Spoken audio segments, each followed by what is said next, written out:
Bismillahirrahmanirrahim. Assalamualaikum warahmatullahi wabarakatuh. Halo semuanya, perkenalkan nama saya Hasna Niswa Nazifa dengan NPM 23.10116. Di sini saya akan mengerjakan tugas besar pendahuluan dari praktikum simulasi sistem, yaitu membuat video mengenai apa itu simulasi sistem dan juga sistem produksi yang terdiri dari beberapa jenis. Sebelum masuk ke dalam sistem produksi yang lebih menjurus dari simulasi sistem ini, tentunya kita harus mengetahui dulu apa sih simulasi sistem itu. Nah, karena di sini belum ada yang tahu dan sebenarnya saya juga tadinya nggak tahu gitu ya apa itu simulasi sistem. Tapi karena saya sudah membaca-baca sebelumnya mengenai apa itu simulasi sistem, akhirnya saya bisa menjelaskan sedikit yang saya tahu mengenai simulasi sistem ini. Jadi, simulasi sistem itu merupakan suatu teknik yang dia itu caranya meniru operasi atau proses dalam dunia nyata menggunakan model berbasis komputer. Jadi, misalkan sistem seperti pelayanan di suatu toko atau di mana, pokoknya di dunia nyata itu akan dipindahkan ke dalam software yang berada di komputer. Nah, ini tuh diubahnya menjadi model berbasis komputer, di mana hal ini tuh untuk mempelajari, menganalisis, dan mengoptimalkan sistem yang awalnya kompleks menjadi bisa menghasilkan solusi yang baik tanpa menimbulkan risiko fisik atau risiko dalam nyatanya. Lalu, dalam simulasi sistem ini juga memiliki beberapa komponen. Yang pertama ada entitas, atribut, aktivitas, dan juga antrian. Di mana entitas ini tuh seperti komponen atau orang, pokoknya yang akan memulai suatu sistem ini, yang mengawali suatu sistem ini sebelum dimulai itu. Terus untuk antrian itu tentunya dalam suatu proses jika terlalu banyak yang datang maka akan terjadi antrian. Nah, apa sih manfaat dari simulasi sistem ini? Tentunya banyak gitu ya. Cuman yang bisa saya simpulkan dari manfaat simulasi sistem, yang pertama, simulasi sistem ini tuh bisa menghemat biaya. Lalu bisa juga menguji skenario tanpa mengganggu sistem nyata karena dilakukannya di dalam komputer, di dalam suatu software. Jadi tidak akan mengganggu proses di kehidupan nyatanya. Lalu yang berikutnya ada simulasi sistem ini tuh bisa membantu sistem-sistem yang kompleks itu menghasilkan solusi gitu, dimana karena simulasi sistem ini tuh bisa digunakan jika ada suatu sistem atau suatu permodelan yang kompleks yang tidak bisa dilakukan menggunakan model matematis biasa. Makanya simulasi sistem ini tuh baru bisa digunakan yang ketika ada yang kompleks. Namun ketika ada model yang sederhana tidak perlu menggunakan simulasi sistem, karena dengan menggunakan model matematis saja itu sudah bisa menghasilkan solusi akhir yang baik. Nah, lalu jenis simulasi ini tuh ada dua. Yang pertama ada discrete, lalu yang kedua ada continue. Di mana discrete ini tuh perubahan suatu sistem yang hanya terjadi di titik waktu tertentu saja. Jadi hanya ada satu titik spesifik di mana dia itu akan berubah gitu.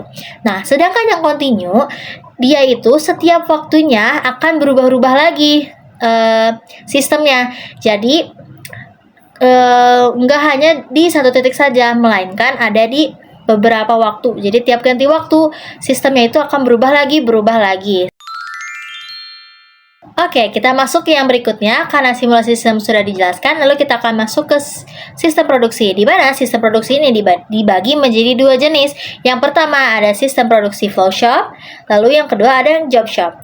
Nah, kedua ini tuh adalah merupakan dua jenis yang ada dalam sistem produksi. Nah, yang pertama kita akan membahas dulu sistem produksi flow shop. Nah, flow shop ini tuh merupakan suatu metode manufaktur di mana unit dari produknya itu bergerak secara berurutan gitu melalui serangkaian mesin yang sama. Nah, metode ini juga umumnya digunakan untuk memproduksi barang yang atau memproduksi semua yang massal gitu dengan volume tinggi dan variasi produk yang rendah. Lalu flow shop ini juga memiliki karakteristik mulai dari alur produksi yang tetap, lalu produksi massal, terus dia juga mempunyai mesin yang khusus untuk mengatur suatu operasinya atau kayak layout si produknya. Lalu flow shop juga tuh memiliki keuntungan, dimana keuntungan dari flow shop itu biayanya rendah, lalu waktu produksinya yang cepat, serta kemudahan pengendalian karena mudah untuk melacak status material dan juga merencanakan jadwal produksi. Tetapi selain keuntungan, tentunya flow shop juga memiliki kelemahan, teman-teman. Nah, kelemahannya yang pertama, dia itu kurang fleksibel karena sangat sulit untuk mengubah desain suatu produk atau memproduksi barang yang berbeda dari alur standarnya. Lalu yang kedua itu ada risiko terjadinya henti total, karena jika satu mesinnya ini rusak, maka seluruh prosesnya itu bisa berhenti.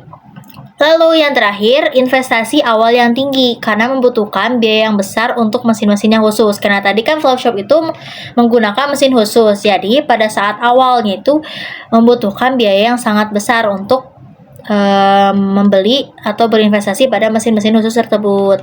Nah, lalu yang kedua ada sistem operasi atau sistem produksi job shop. Nah, job shop ini tuh suatu metode manufaktur yang dimana dia itu berfokus pada produksi pesanan khusus. Jadi di custom gitu dalam volume rendah dengan variasi produk yang sangat tinggi. Lalu sistem ini juga menggunakan mesin yang serbaguna, bukan kayak tadi ya. Kalau tadi flow shop itu kan sistem atau alatnya itu khusus. Nah, kalau ini tuh mesinnya tuh serbaguna, jadi bisa lebih fleksibel karena dia mesinnya bisa pakai mana aja. Nah, terus memerlukan juga tenaga kerja yang terampil yang akan dikelompokkan berdasarkan si fungsinya dan berdasarkan kerjanya itu. Terus karakteristik utama dari job shop ini, dia volumenya rendah tapi variasinya tinggi. Lalu ada alur produksi yang tidak linear karena setiap pemesanannya itu memiliki rute yang berbeda karena tadi kan custom gitu ya. Lalu ada mesin yang serbaguna. Nah, mesin serbaguna itu kayak peralatan yang digunakannya itu umum.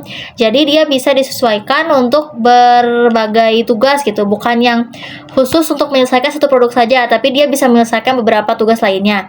Nah, lalu ada kustomisasi tinggi karena produknya ini kan tadi kalau job shop itu produknya dibuatnya sesuai permintaan gitu atau enggak kayak di custom. Nah, terus keunggulan dari job shopnya ini dia tuh karena tadi mesinnya serbaguna, terus dia mengikuti custom sehingga dia tuh menjadi fleksibilitas yang tinggi karena dia bisa atau mudah beradaptasi dengan perubahan desain dan produk baru gitu. Terus kualitas produknya memungkinkan pengerjaan dengan detail dan presisi yang tinggi. Lalu modal kerjanya itu biasanya memerlukan inventaris bahan baku yang lebih rendah dibandingkan produksi yang massal. Nah, selain keunggulan, pastinya ada tantangan juga nih bagi job shop. Nah, yang pertama, tantangan job shop ini waktu pengerjaan itu lama. Kenapa lama? Karena lead time-nya itu cenderung lebih panjang dibandingkan dengan flow shop.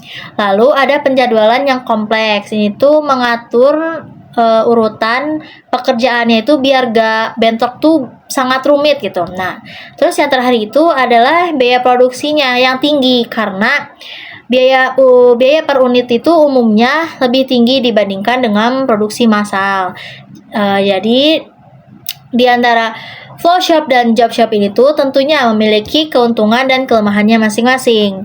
Tergantung dari kitanya saja ingin menggunakan yang mana gitu. Kita akan menggunakan yang job shop kah atau yang flow shop kah. Jadi digunakannya tergantung situasi. Nah, mungkin segitu saja yang bisa saya sampaikan karena saya juga di sini masih tentunya sama-sama belajar.